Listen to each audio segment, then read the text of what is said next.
Joe Harrison and Sylvester Hollis know the route to Haskell High School well. Take all kind of shortcuts around here. In 1954, the Supreme Court's Brown versus the Board of Education decision overturned segregation, but it took until 1966 for the High Court's order to reach Haskell. 10 years previous, football coach A.B. Shockley had other ideas. The coach's wife, she was a nurse at the time.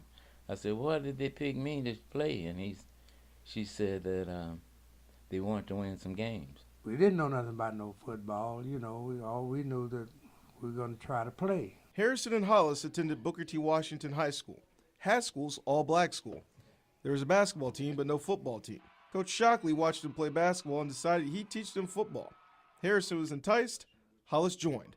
They were the first black players to play for Haskell and made an immediate impact. They said I was good. I used to run 109.7 with all football clothes, uniform on. And Haskell was pretty good. These are the schedules from Union and Jinx's 1956 seasons.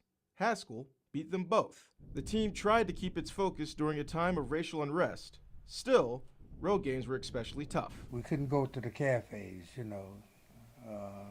We could go, but we had to be in the rear. I remember at Union, an assistant coach got hit by a rock. Come on.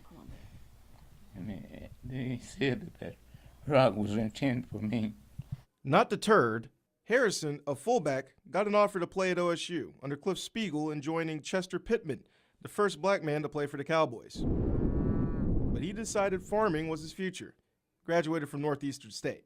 What you see before you is the vacant lot of what was once Booker T. Washington High School. Now, around the city, there's a few things you can find for the legacy of Joe and Sylvester's high school. For one, there's this sign that was down when I first got here that says it's the former home of Booker T. Washington. And then there's a street sign and a little brick that can tell you about the memory of Joe and Sylvester. Nearby is Franklin Street, named after the basketball coach at Booker T.